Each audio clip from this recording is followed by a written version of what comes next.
All right. Welcome back to another exciting episode of the I Love Annuities podcast. I am Jeremiah Conger. And I am Zach Van Ness.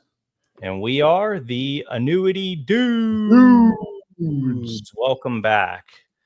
We have an exciting guest on our show today, Mr. Hugh Massie, and we will be discussing behavioral DNA and its impact on retirement success. So let me open this up with a question. What if your retirement plan was aligned to your hardwired money behaviors, not just your risk score? Today, Mr. Hugh Massie, founder and executive chairman of DNA Behavior, whose platform profiles money attitudes and natural behavior to improve financial decisions, will connect those insights to practical retirement planning and where annuities can calm the behavioral storms that derail most people's retirement and their spending. That's right. Now, Hugh has spent decades operationalizing behavioral insights for advisors and clients alike. Co-authored Leadership Behavior DNA, extending the same science to leadership and teams. So, Hugh, welcome to the show. Yeah, great to be with you, Zachary and Jeremiah. Looking forward to this discussion, and hopefully we can help people get to that place of having, more happiness, success, and better health for longer. Absolutely. So we'll map common biases, things like loss aversion, present bias, sequence of returns, anxiety, to solutions like guaranteed income from annuities so retirees can actually enjoy their savings and, more importantly, their life and their golden years. So if you'd like today's conversation, if you do like what we have to share, and we would really appreciate if you would share it with a friend or someone that you love who's maybe coming into that next phase of their life called retirement, and that they're looking for the right plan to empower them to make sound decisions financially so that they can support their future endeavors and ultimately have a more fulfilled life in the most important part, which is their golden years. So let's talk about Hugh here. Hugh, quick backstory. You're a former CPA turned behavioral strategist who founded DNA Behavior back in 2001. What was the moment you realized that numbers and crunching them just wasn't enough and that behavior was ultimately the missing piece? Yeah, so in my CPA career, even though I was considered a very rational, bottom line, results driven person, I realized in that experience that in serving them with clients with tax advice, that I was dealing with a human being and that all human beings were different. And that while somebody, the idea was always that people wanted to mitigate their taxes or be efficient with their taxes. But I knew that if one person was asking me a question, they might be different to another person asking me a similar question. And really, I had to figure out how to customize that experience. Some people wanted the answer in 2 pages with a diagram, and others wanted a 50-page book that had all the research. And sometimes those behaviors existed in the same team, and you had to deal with that. And I found that was my secret sauce to success. And then also being myself a private client of some leading financial institutions in Australia, I got a lot of, Hugh, well, you're aged X and we know what you've got in the bank. We think this product would be great for you. Why don't you just sign here and buy and buy it, and everything will be taken care of. And somehow I don't think they understood that I was a little bit more discerning, but also just rocking up and giving me no options based on a set of assumptions was wrong. So to my mind, I wanted to help put a tailor-made suit on every person. And so, today we could talk about that as behavioral personalization. We're in a world where everybody wants hyper-personalization. Now, I was thinking that 25 years ago when I set up, or 30 years ago almost, when I set up my wealth management business. And that was a driver as well for setting up DNA Behavior. How could I treat every person as a unique being? Knowing that money is the big stress in everybody's life that affects relationships, affects how people think, drives fear. It's on our brain 24/7. You need to deal with that if you're going to deal with any kind of planning. Yeah, I totally agree. And that's really one of the things that we're most passionate about is, treating people individually. There's not a one size fits all retirement plan. And everybody has unique situations, goals, and objectives that, ultimately they're looking to plan for. And one thing that we do know everyone has in common, and we'll talk about this more later on in the show, but the key thing that every human being has, regardless of where you come from, how much money you make, or any other cultural identifier, it's that we all ultimately want to be happy. Yeah. And having those individual plans and optimization routines ultimately make us more happy. And that's what we all want. So you mentioned your book and your DNA behavior operation there that you openly share here that behavior styles create psychological safety. How does someone's individual behavioral style translate into general money conversations? Yeah, it's a really good question. When I started DNA behavior, and I was, at that time I was running the wealth management business, and when I realized that the real problem was how people thought about money. I suppose today we call it behavioral economics, but whatever word you want to put on it, that my solution was going to be coming down to, I want to measure this on every person. It's putting a tailor-made suit on. You can't provide personalization without measuring. And just to sort of make that really simple. So if I was going to deploy a profile on my clients, that of itself for some would be a scary experience. And I realized as well is that in the past, the few times that I had taken some kind of assessment, whether it was Myers-Briggs or something, and it's not a criticism of Myers-Briggs, but more the way in which it was delivered, the bedside manner. Mm-hmm. There wasn't much trust. Okay, what am I doing? And I'm answering these questions, but what's it saying? Well, I wasn't even getting shown anything, right? Mm. And so what I said is that if we're going to do this in our business, that me as the leader of the business, as the lead advisor for the clients, I would show them my report. So that's the first thing. So they would know who they're dealing with, what my strengths and struggles were, what the traits were, and what strengths I brought to advising them. And here are my struggles. And then here's the team that's going to support me. That was the first thing. The second thing was that the results had to be immediately available to the client. That's a technological thing, but I still have people today who ask me, well, Hugh, I like what you're doing, but I'm not going to show the client the results. Immediately, even if you do it later, immediately trust is lost. Agreed. And this is a complete trust game. And at the end of the day, you want to know who the client is. It doesn't matter how they score up. It's not actually a test of whether you're good. It's a matter of looking at what the traits are, and this is what we're dealing with. But I always believe from a leadership perspective, and advisors are a leader of the client. They're a guide. You need to step forward first and show this is who I am, and then you get the clients to do it. And I think that the next part is you've got a husband and wife sitting in front of you that both have completed the assessment, and now we make it an open conversation. And there's no judgment. The playing field has been leveled. There's no judgments here, and you have the conversation.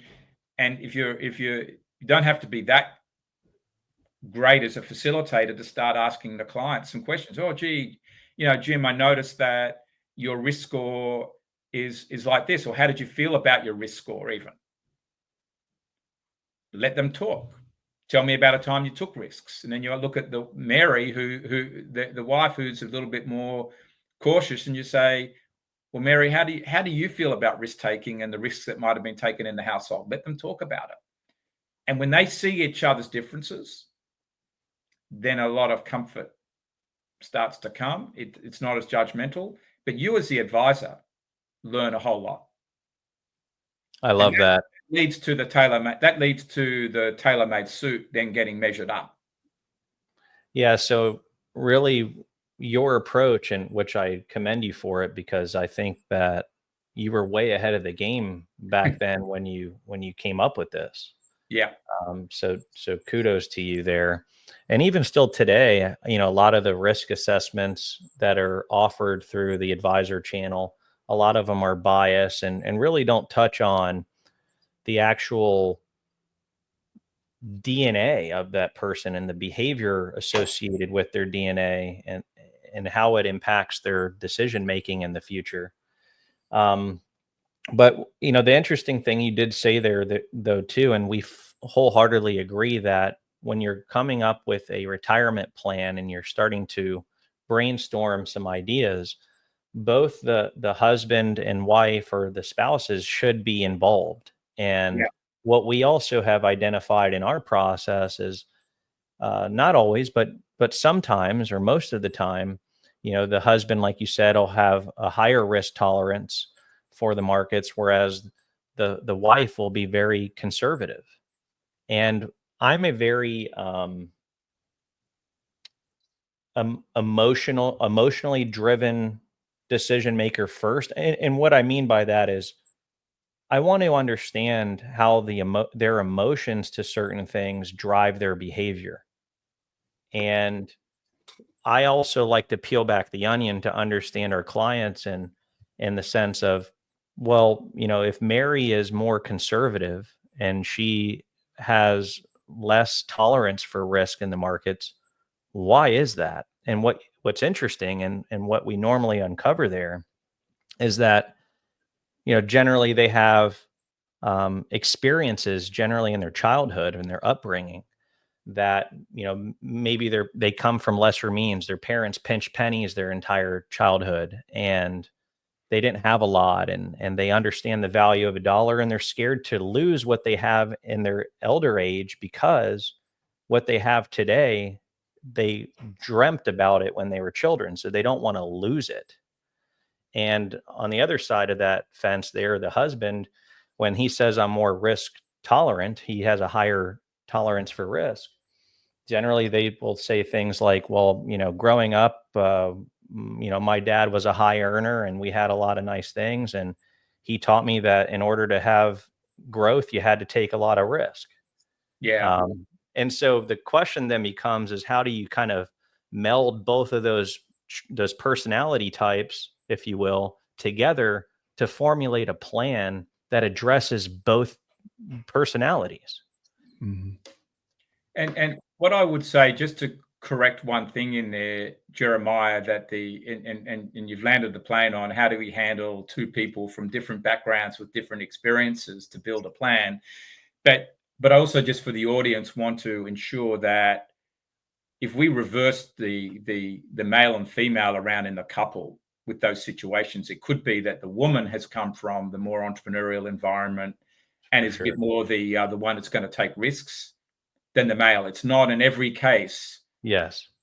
That it's the woman that takes less risk than the male. I think if you said that if two people came from exactly the same background, say they both came from the entrepreneurial background, perhaps the woman would take slightly less risk than the male in that exact same environment. Or if you come from, the environment where you've been without, the male may take a little more than the female in that environment, but they both would be low. But I just wanted to make sure everyone understands that it's not a complete gender thing that all women take less risk. Sure. I totally agree. But the key thing you're bringing up is some of the background circumstances of understanding why the person is predisposed a particular way. Because if that's not understood and reconciled, it's hard to lock down the decision making. for the future, because then someone will always jump out of the plan if that's not understood. Agreed. Thank And you for shedding light on that. that would carry over in terms of risk tolerance. It goes beyond finance. I mean, oftentimes we do see that how personality and behavioral DNA influence a retiree's comfort with risk can carry over in everyday decisions. You had mentioned just making a decision on anything, whatever it might be, a vacation, that can carry over as well. Yeah, absolutely. I think there's some, that every decision's got money wrapped up in it. Yeah. And I think if you understand someone's DNA behavioral style, that's really going to shape a lot of their life perspectives, which will shape the financial perspective. And that will so if someone's a risk taker in business or with their company, it's likely they will be the same with their finances too. There's going to be a correlation there. That's interesting. Hugh, your recent writings touch on money energy and habit. Can you define that for our listeners today? Yeah, so I used to, when I first started the wealth management business, I used to joke with people because the Wall Street movie was out there that that money never sleeps, and that was a sort of a little bit of party talk and whatnot. But there was a truism in there that if you put money in the bank and invest it and leave it alone, it will accumulate over time, as long as you do a reasonable job with that and don't touch it. But really, there's more to that expression than I think that people really realize, is that money is three-dimensional. Money is a currency. Money is what you think it is, which is behavioral. So that comes back to your life perspective. And that might shape, you might say, well, I think money is there for life experiences, or money's there for education. Money's to make my family secure, or money's to help me be a power player in business. Whatever you deem that's what money is. And the third dimension is that money is in your thoughts on a 24/7 basis. And that, if you take to bed negative thoughts about money or a situation that's got a financial consequence to it, which is pretty much everything, you will wake up with that, and you will probably likely go and manifest that. And so, if we're going to help people deal with money, they need to understand there are those three dimensions, and there is that energetic overhang that's in their mindset, it's in their heart, it's in every part of their body all the time, and it's being processed. And that's what's then going to show up in how they go and handle life, and how they handle investing, making retirement decisions, how they handle their spouse or their kids. Wow. And so that's why that the money conversation is so powerful, right? Mm-hmm. And it's so big. We can't just push it away. And if everybody listening to this just goes and reflects and thinks about how many times in the day have I thought about money in some way? It's a lot. How often have I talked about it? It's a lot. Have I talked about it positively or negatively? Have I looked at other people in the context of money? Which is a reflection of your own identity then, right? And how you perceive yourself. And all of those things then walk into the money conversation that you start to have with your spouse or a business partner or a board or whoever it is. Wow, that's really profound. So when it comes to money energy, would you say then that there's a positive money energy, a neutral money energy, and a negative money energy? Yes. There's a positive money energy, which is coming from your mindset. And I believe a lot of your mindset, and there's plenty of work on this, is actually driven from your heart. And I know that's very deep, but if you can change your heart, you can change your mind, and then how you're going to deal with money. And then there's a negative side. Now, of course, to your happiness point, there's a level of, people that are in a very low socioeconomic block, if you want to call it that, or segment. They've just got struggles putting food on the table, but they can also rather than looking at other people and being jealous of what they might have or having the green eyes of envy, they can change the game for themselves too. It's hard. It's not, I'm not saying it's simple, but that can be done. And there are people that break through. But so it is a mindset game, but I think I would say the mindset's also what's inside you in the heart is important to understand with all of this. So it is very profound. This is deep, but I think if more of us confront it this way, we can grow and make better decisions. My question, and I'll pass it to Zach here in just after this, in just a moment.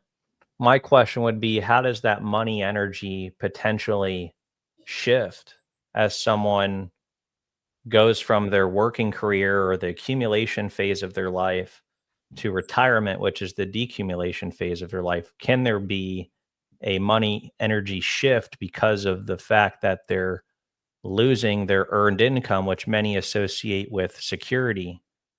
I would be interested to hear your take on that. So at a fundamental level, what I do, and I've never wavered from this point since 2001, when I really hit on the point that we all have a natural hardwired behavior that's shaped from early in life. And that is really your genetics. There's probably only up to 20% of your genetics, and then it's the life experiences that you have through to about 3 years old is very shaping, and then up to 7, there's a bit more hard coding that's going on, and that's really the neural pathways in the brain are getting shaped there, and that doesn't really change. And that's Daniel Kahneman started talking about that in around 2012 as a level 1 behavior, the automatic bias. We were talking about this back in 2001. That is what I started to measure. Now, that remain, as we've proven that with continuous research, those behaviors will remain consistently true through the person's life. Doesn't matter, if you first measure them up at 21, those behaviors will still be there when they're 75. How someone responds and decides to deal with it, there will be some learned behaviors, life experiences that may cause modifications at times. But if you're a risk taker, you're generally a risk taker. And that's how you need to have things communicated to you. It may not be wise to take risks, so your learned behavior or preference might become not to.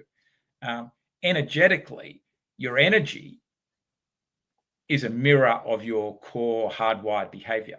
And that's why I also talk about the money energy. So if you think about it, when you look at a DNA strand, there are 2 sides. And scientifically, there's 2 strands that are a mirror of each other.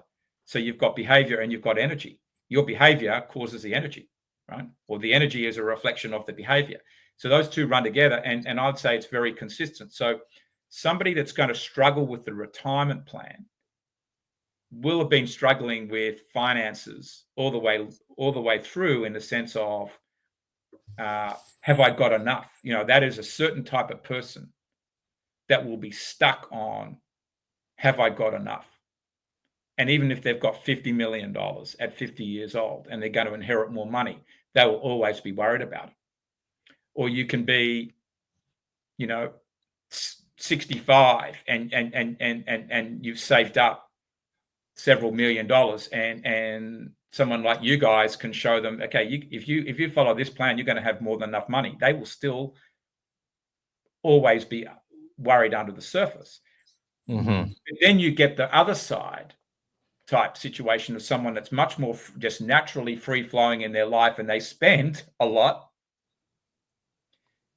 They're not really thinking about retirement when they should be. And they forget that, okay, yeah, having a good time now has a cost later. And that will happen. That will always be happening. And then there will suddenly be this panic at around retirement time. Oh, gee, I haven't got enough. And then a whole lot of risks got to be taken in a short period to try and make something back. Or they've just got to hope that, the money god drops in some money for them, right? But that part remains true through their life too, and we talk, and that's where there's a lack of discipline. So there's going to be some that are just very rigid on this, but that fear carries all the way through. So I think the behavior doesn't just turn up at retirement time. Mm-hmm. It's a pattern that's been there before, but it's going to become more intense at retirement time. This That is makes sense. this is brilliant work, and like the more you talk about it and unpack all of these things, the more I go back to like all the conversations I've had with prospective clients and clients, and I can see exactly what you're saying, like how their money energy and how it influences their decisions and habits. And it's brilliant, man. I mean, it's just amazing. And how you've taken that behavioral side of things and applied it to finance and planning. Like, that's just remarkable. So kudos to you. Well, thank you. And I think to the point before, we wanted to move this beyond it just being a singular risk profile that doesn't hold much weight. And if you look below, look to the fine print of any risk profiling instrument, they'd say, well, you've got to redo this in 6 months' time. That's telling you that the risk profile instrument's just measuring the person's preference today. Right. But most people, one of the, if you call it psychometric problems with them, is most people overinflate the risk that they can take. I can see that. Would you say that recency bias influences those? Yeah, recency bias, but it's also just it's like if you ask somebody, can you drive well, right? Most people are going to say, I can drive well. So people are going to overinflate their choices in that. That is if they've understood the question. Mm-hmm. And I think that also people struggle with some of those tools because they think there's an answer they're supposed to give. Right. Or that they're trying to engineer giving. And you can't measure somebody with a 5-question risk profiling tool. Some of them are 25 questions, but even that is quite problematic. And it's not saying that they're all badly worded, but a lot are. But it's still only one-dimensional. It's not dealing with a whole lot of other behaviors that might be affecting risk. And one of my big points for this is that you need to understand a client's propensity to spend money. I think that's the biggest risk to financial planning. Mm-hmm. is understanding spending. And is the person's spending too much, or they're not spending enough? If you're talking about life happiness, there's some out there, well, let's all just be free, as I said before, be free flowing, and they spend it all. And there's others that don't, they hoard it and they don't spend enough, and their life is actually miserable. Yeah, that's the risk to planning, is in spending, I think. Yeah, well, I appreciate you bringing that up, because that's something that we've uncovered in our research of people entering their retirement phase of life. And we kind of coined it the just in case retirement. And it's these people pinch their pennies and don't spend enough to give themselves the lifestyle they deserve, just in case they have a rainy day that they need to pay for, or just in case the hurricane blows the roof off their house, or whatever the situation may be. We call it the just in case retirement. And it's that they're fearful of spending too much because they don't know if that pot of money is going to last 30 or 40 years out into the future. Yeah. And it's ultimately because they don't have the clarity or confidence in their plan to spend.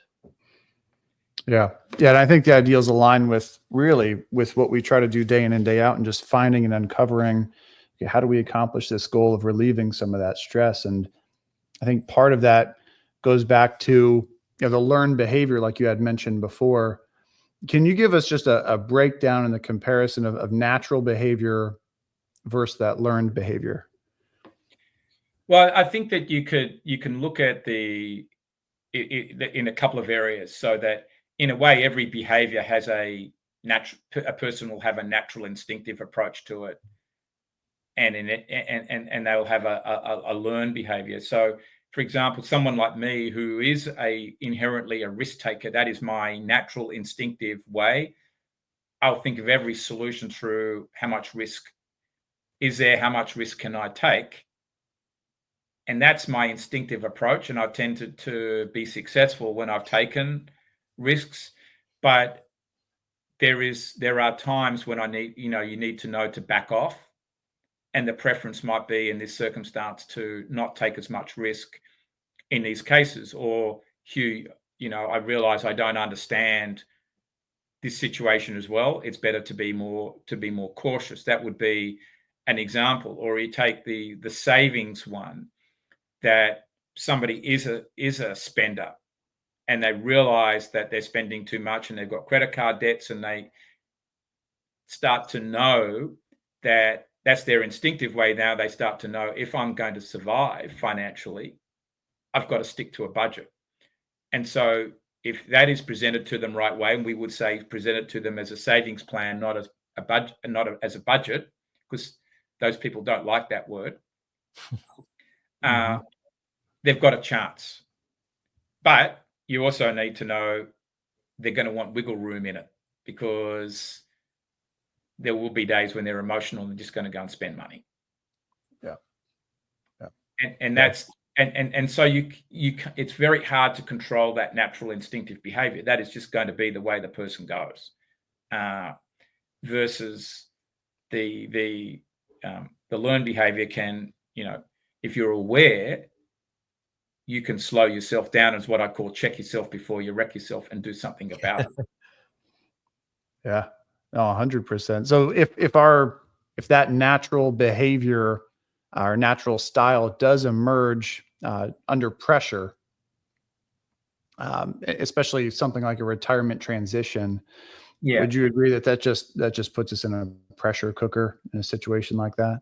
I think it puts you in a pressure cooker situation, but I also think that then is, okay, what's the strategy or tactics to relieve the pressure cooker situation? And I think it's generally well known that most people at some level want certainty in some areas, and should create a level of certainty for them. And I think that's where, in talking about, the annuities is looking at, okay, what is certain, what is relatively certain in here, and let's cover for that, and maybe cover for some level of surprises. I think that's also where people don't do enough work on what the surprises could be. I think health issues are a bigger surprise than what we give to them. And so, you need to sort of look at that and factor all that in, and then that locks you down at a certain place. And then what do you do after that? And I think that's then going to reduce a lot of the fears. And I think transparency of understanding, the financial solutions also helps. As we've talked about, knowing that a certain level of income is going to come in, that all reduces fear, because fear is, wrapped up there with the stress, and is what causes, some bad decisions to happen. Yeah. Yeah. And we've used the analogy before on the show where I've mentioned, going out on the golf course, you've got a group of guys that go out. One of those guys has an annuity with a lifetime income. He knows what's going on. Meanwhile, the three other guys in the group are questioning the market that day. And the question then becomes, how well are you going to hit the ball that day? What's your score going to be like if you've got this backlying stress of the markets? Being a golfer, I know your score isn't going to be very good, because if you're not standing over the golf ball with a clear head, there is no way that you can consistently strike the ball well. Right. And that doesn't matter what the issue is, whether it's financial or you've got some issue going on at home. If your energy's not calm, you aren't going to play golf very well. And so I think that, if we've got golfers listening, what we're really saying is you've got to create certainty, enough certainty in your life, in your finances, so that you don't have to worry. But if you're a risk taker, you're always going to want some freedom to take some risks. If that's part of your identity, what you do in your business, well, then create space for that. But don't put it all on the line. If you've got a wife that is, going back to gender, or a partner that is more cautious, and you've got kids, make space for that. And then look at where else could you take some risks and divide up the portfolio that way. I think that's really what we're wanting to. But I think what we're saying is, let's get to a place of certainty first, and then build from there. And that's where clients then will go a different way. If two people have got the same retirement spending need, let's get that covered. And then one might be more cautious. Okay, we can go and do this there and in the markets. And for another person, it might be different. That's where the tailor-made suit comes on. Absolutely.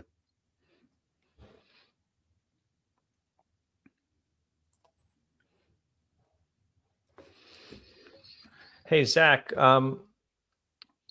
maybe we should also have Hugh uncover, the way that DNA behavior measures these behavioral factors. How is that expressed while taking those assessments? Maybe Hugh, you could shed some light on that. The DNA behavior is measuring 8 primary behavioral factors. Is that right? Yeah.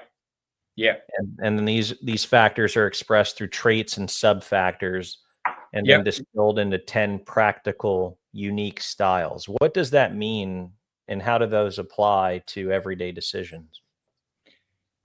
Yeah. So what we're doing, I think part of the question is getting to the scientific approach of this in use of the psychometrics. So DNA behavior, at DNA behavior, we adopted what's called a forced choice scoring model.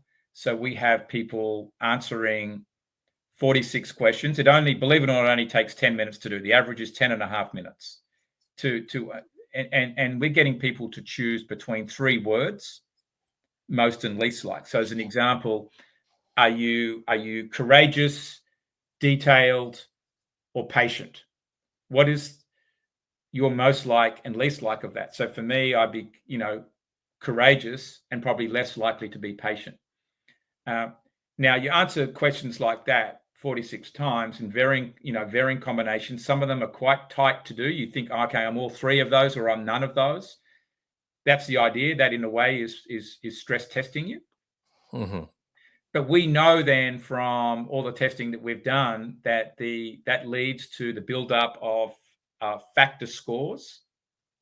And then once we know that, what your factor scores are, and underneath that there are sub-factor scores. So we're actually measuring in the end, there's 32 specific measurements measured on the left and right-hand side, depending on how you score out. So they can be reflected as 64 traits. That's quite detailed. But we know that, for example, the patient person that would have answered patient in those 3 that I chose, patient versus courageous. Courageous would fall into risk-taking, for example, and patient would fall into being more cautious.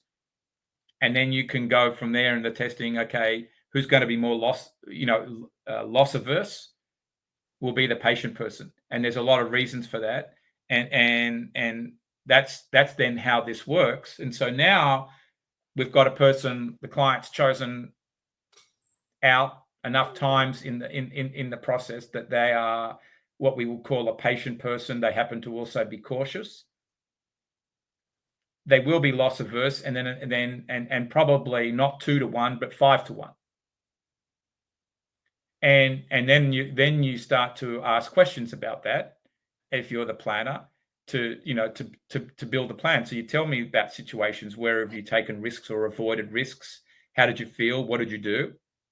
That's going to help size up that as far as the conversation. But that under pressure, they are not going to waver very far away from that.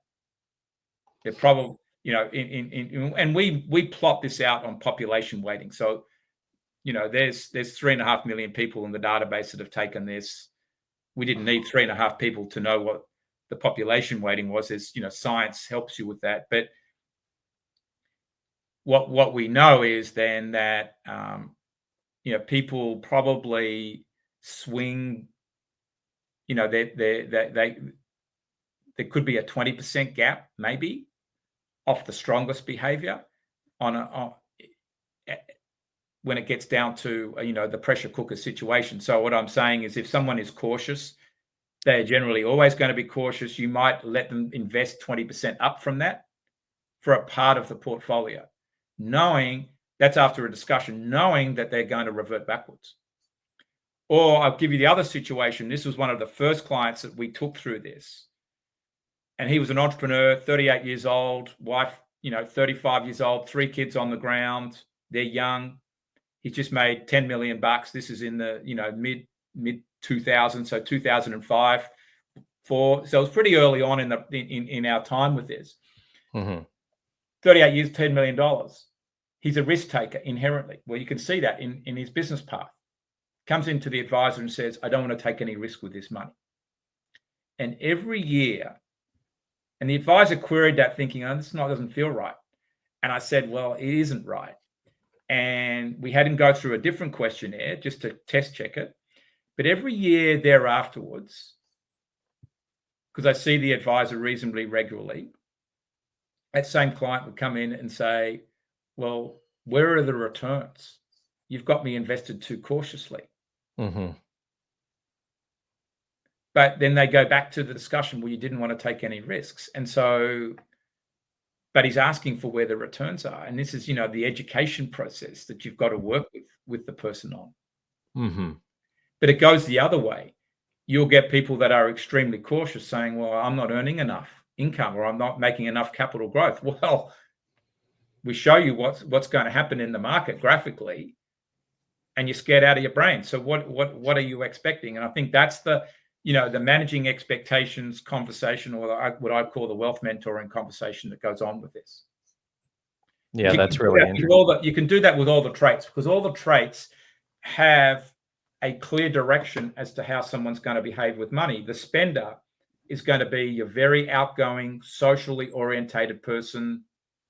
They're proven to be generous, and they are 80% of the time they're extremely spontaneous, which means they're not going to stick to any pattern. If it's good for me to write a check right now for $1,000 to give it away to something, whereas I should only donate 100, they'll do it, right? I'm at a dinner party or dinner event in a restaurant, I'll buy for everybody, right? Because they want to look good, and that's their spur of the moment thing. And that's what shows up. But once you know the full circle of all those behaviors, now you know how to present and communicate to the person. That's why I said before, it's not communicate to an outgoing and spontaneous person, say you need to do a budget. That's going to turn them off in nanoseconds. Let's talk about a spending plan. Talk their language. It's the same thing. That's awesome. That's really, really invaluable advice there, because you're just speaking to their style, right? And I think this is why I'm an advocate for use of the behavioral instrument to behaviorally personalize the experience, to create a deeper level of emotional engagement that you're not going to get from a singular risk profile. And as I've been doing some work with some banks lately, that have got massive amounts of demographic information and financial transaction information, that tells you some of the numbers side of it, but it doesn't tell you how to engage the human. 2 people can have the same numbers. Are you going to treat and be in the same suburb with the same, they're both Indian with 2 kids and they've both got $1 million. Are you going to treat them the same? No. And that's where the behavioral personalization is so important. If you're going to engage somebody. And that's important, that if you're going to get the client, I think we're talking about also, if we're talking about creating security for people, they've got to understand, they've got to hear that the right way. So the whole annuity discussion's got to come across the table the right way, in terms of that it is leading to optimization, as against maybe being invested in bonds is not, right? But they've got to hear it the right way for them to buy in. Yeah. From your end of it, the risk assessment or the risk tolerance from a traditional model sounds very different than what we're talking about here. What do most advisors typically miss and a standard risk assessment? Well, I think that they're taking a person's preference for today. They're probably over assessing the person's capabilities to take risk. I think that's a key thing, and I think they might be missing that the client may not have understood what they were answering. So that's another big problem. But the risk profile is only telling you about risk. It's not telling you about savings. It's not telling you about whether the person is driven towards achieving a goal. And it's not getting to what I call the financial EQ part. So the financial emotional intelligence. Jeremiah mentioned before that he might have a tendency to be emotional in some decision making because that's just how you wired up. That's not a criticism. Well, that would come out through behavioral assessment. And then you become aware of it. And we'd be saying to Jeremiah, why don't you just go and check your feelings on that right now? Take a little bit more time. And for somebody else that's extremely rational, we know that they can probably deal with something going on in the markets, but we also don't need a knee-jerk reaction coming that from them or that they get too static either. So everybody's got to adapt. So I think that the behavioral assessment gives you a much fuller picture, along with still you're getting a risk measurement as well. Mm-hmm. But you're knowing what someone's natural instinctive behavioral risk is that's likely to show up under pressure versus what they're saying they want today. And I think it's not saying that the advisor shouldn't give the risk profile tool out. There might be some value in it, but it needs to be at least reconciled against the behavioral assessment. It's almost like something that comes to mind right now thinking about this. So the way I'm looking at it is like this behavioral assessment that ties in the tolerance for risk is then going to help somebody identify which type of retirement plan or tools or solutions, if you will, can best serve them in that retirement phase. That's what I would imagine. Right. And absolutely. And I think sorry, I jumped in, but I think if you're talking that person that's got that fear of not having enough money, even if they are actually, because some of those people actually do take risks, but if you lay the foundation for them and say, let's get this part covered now, and you talk them through that lens of having enough, and they see that they've got more than enough, then you can start to change the conversation with them. But it's got to be done with proof. You've got to show. The other thing is that you've got to show them all the documents. You've got to show those people are going to want to know underneath a little bit more about how this is engineered and what's going on. Yeah. But if you've got an advisor that's a very spontaneous type person that doesn't want to show all that, or in fact themselves doesn't even understand it, we've just lost trust completely. Mm-hmm. It's like the thing that keeps coming to my mind every time we start to speak about the behavioral side of it. It's like when you go to a dating website, like eHarmony comes to mind, right? Yeah. And they're asking you all these personality type oriented questions to then fit you with someone that has equal values and goals and things that they look for in a partner. Like this is no different. It's just the application of what someone's behavior is and how their decision making is impacted, and then what plan can help fit and tie into their behavior, or their natural inclinations, right? And then they can find comfort and security in that.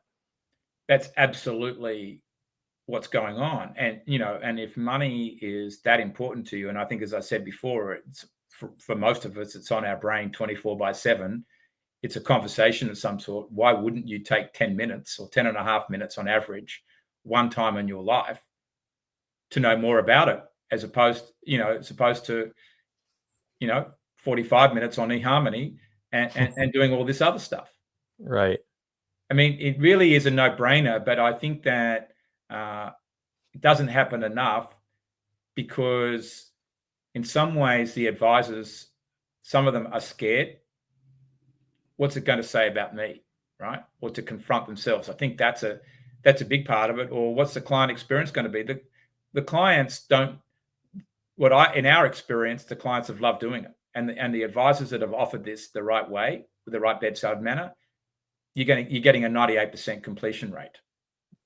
It isn't the client that's the problem. It's in the actual financial services provider side that's the problem. Yeah, it's in the message of every consumer regardless of what they're looking to buy, they have a problem or a pain point that they're trying to solve. And the number one question they have when they're, going to a store or talking to an advisor in this scenario is the question that they have is, what's in it for me? And can this person actually help me get what I want? Yeah.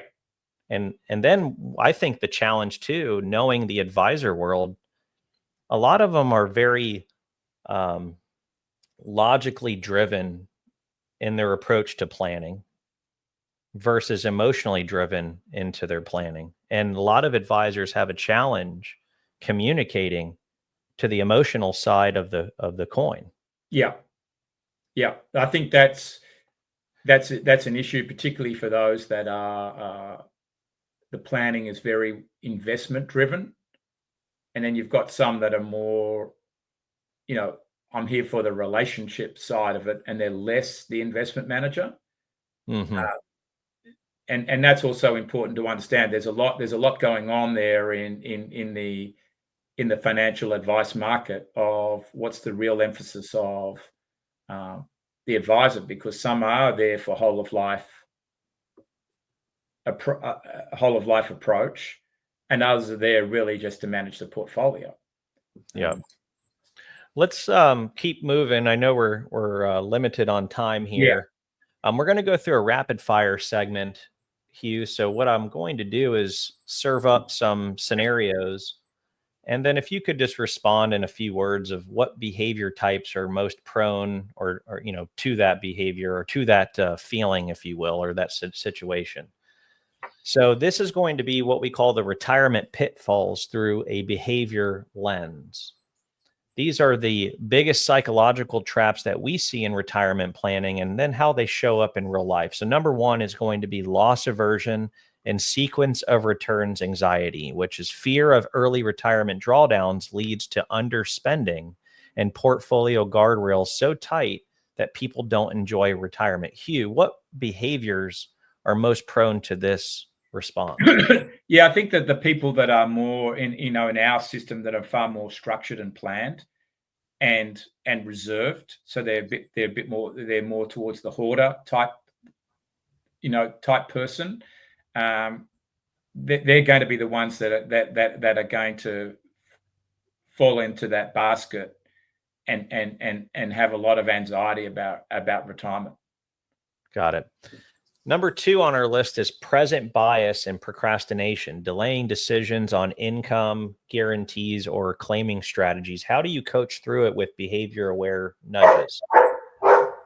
Yeah, so this is going to be the more patient person is going to want that security, but they're also going to procrastinate over the decision. And the way to coach them is they've got to be sat down on the sofa. Literally, it's got to be a very comfortable conversation, and they've got to be made feel very safe and security. It's got to be kept very calm. That's the only way you can do it. But it is an educational type approach for that. Got it. Status quo and complexity aversion, freezing when faced with product complexity, even if the solution is helpful. Which DNA styles need more simplification? Yeah, so there are people out there that are extremely anchored, and they're going to and there is also, we measure a status quo bias. So you will find that there are people that rate high, if you want to call it that, or score out high on both of those. And again, they're going to need to be walked very slowly through the process. They're going to need to be shown how stability can be kept in their life, and you've got to walk them through all the steps, one by one, so they don't see it sort of as a complete revolution, but thinking that they're just going to get it and jump on something that they haven't heard about or understood will be problematic. So there again, probably a lot of education. Got it. And then last on our list here is money anxiety and cognitive aging. Managing withdrawals gets harder over time. And that's where we've discussed in past episodes that guaranteed income annuities can help preserve peace of mind and overall decision quality as you age. Don't need to provide any response there unless you prefer to there, Hugh. How do you see, annuities helping people with those things, money anxiety and cognitive aging?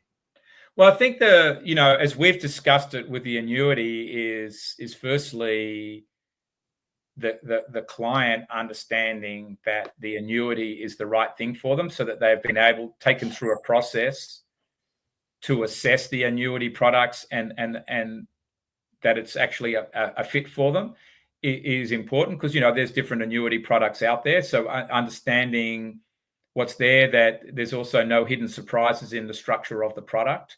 I think all those things help, and transparency. I think all of that helps allay a lot of those fears and the money anxiety. And there's no doubt that if you're too anxious, it's going to eat into your cognitive capabilities. And so I think that part of this process is also just being patient with people to take them on a journey to understand and provide them with enough data, but also, respect their feelings on the way through. But, if you're just going to say to people, I think this is, I'm just telling you, this is what you need, trust me. No, and not the right way. Yeah. Yeah, I agree that was with that. actually, that was one of the questions I was going to ask you next. So pivoting a little bit there, if somebody is listening today and wanted to use the insight from your book in their own retirement planning, where should they start? Yeah. So, well, if they want to understand more, I've also, you mentioned at the start that I've got a leadership behavior book, but there's also a book called Financial DNA, which you can get from our website or on Amazon. And that will walk you through the process, the complete process we take people through, and everybody is going to see themselves in there. So I think that's a starting point, Zach, for understanding more about yourself and what's involved with this and how the planning should be done. I think that what I'm showing you in that book is this is what your planner should be doing with you, and if they're not, maybe question whether you're going to them. Excellent. Yeah, thank you. I think we're going to skip that next segment, and then Jeremiah, if you wanted to take it there forward. Well, I think it's important before we fast forward here is really understanding, where the annuities fit the psychology, right? Like, we understand that annuities aren't a thing or a solution for everybody. But I think when you have the ability to tie how the annuity solution applies or fits right with someone's psychological or behavioral DNA traits, right? That's where the true value can come from. So we've discussed it on previous episodes. Research shows that guaranteed lifetime income can boost retirement satisfaction and ultimately reduce anxiety, effectively giving retirees a license to spend. And as Hugh's been pointing out here, is that there's certain behavioral DNA that someone possesses based on their life experiences that can potentially stifle, right, somebody's retirement because they're afraid, or they have fear, or they have regret, or any of the other emotional drivers that impact our financial decision making. Hugh, could you shed some light real quick on just having the ability to spend through the power of a guaranteed lifetime income annuity? How does that resonate with your data and research? Well, I think that having the power to spend and knowing how much you have is extremely freeing for people and provides, a lot of financial confidence. And that's really, at the end of the day, what the financial planning should be about.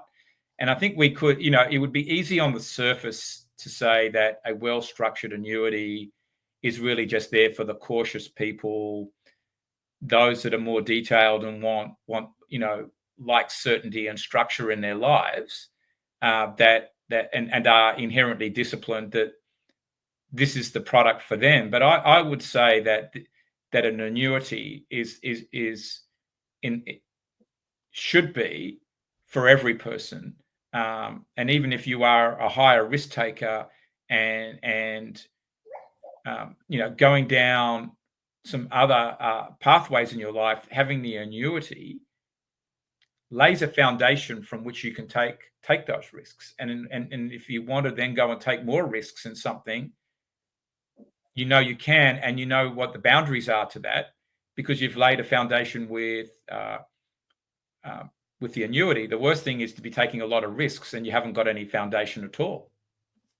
It's like if you're building a business, we would all say to have a certain amount of, depending on the types of business, whether it's 1 year of cash flow tied up, put aside for a rainy day in case sales don't happen the way they should, and you've got to pay all your staff so you don't have to jettison teams and whatnot, right? Or not-for-profit organizations, keep 6 months or a year of operating costs there for meeting salaries in case the donations don't come in. It's the same thing. I think that having this foundation that an annuity provides gives you the freedom to go and make decisions.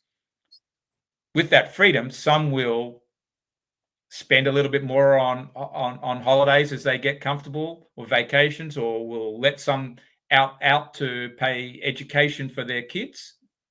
If it's important, if you're a grandparent and your children need help with school fees or whatever it is, you can do it. Or if you're still you're more the entrepreneurial type, and that you're going to want to do deals to the day you die, you at least know where the foundation is, and you're keeping your spouse and your kids safe.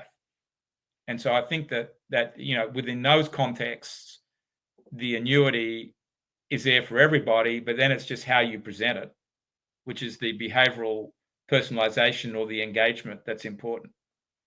Wow, I couldn't have said it better myself, and that is just that an annuity ultimately optimizes a retirement plan for many different personality types or behavioral traits, and that's really the power of the annuity.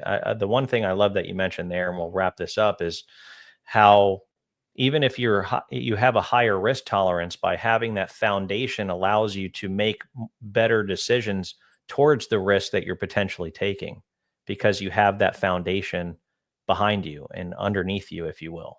And I think that, just to wrap up from me, sort of the way I would pin this to as we sign off here, is that optimizing the plan is one dimension of this, but optimizing your mindset is the other, and both go hand in glove. Because if your mindset's not optimized, the plan will always be attacked in some way, and therefore, but on the other side, to help optimize your mindset, you need the well-structured plan. So both go together. But I think that's what we've tried to drive home here today is, the behavior and the planning aren't separate. They've got to go together to have ultimate success. I love it. Well, Hugh, we really appreciate you joining our show today. Thanks for making behavior practical, right? Understanding behavior and its impacts on retirement planning practical. Listeners out there today, if something sparked a thought inside of you, and you're interested in understanding more about how your natural behavior DNA ties to your decision making and ultimately the impact it has on your retirement planning, you can visit our website to speak with somebody that can help you tie those all together and identify whether or not an annuity is something that you should be considering in your retirement plan. In addition, if the answer to that question is yes, then we'll take you through a very engaging, transparent, and interactive process to help you understand the entire annuity marketplace and to have a dynamic shift of looking at these products, but then also being able to select which one specifically of the hundreds out there on the independent annuity marketplace are right for your particular situation. If you'd like to do that, there will be a link here in the show notes or description of this episode, wherever you may be watching. As always, we appreciate our listeners for tuning in to our show. And more importantly, today, we thank you, Hugh, for joining us. You've been invaluable to our discussion, and we really appreciate your time. Well, it's been a pleasure. You. Yeah, Jeremiah, Zachary, it's been great. So thank you for having me on, and let's make some great progress in bringing annuities forward. Absolutely. Thanks so much. We'll talk to you soon. Everybody have a great day and take care of one another.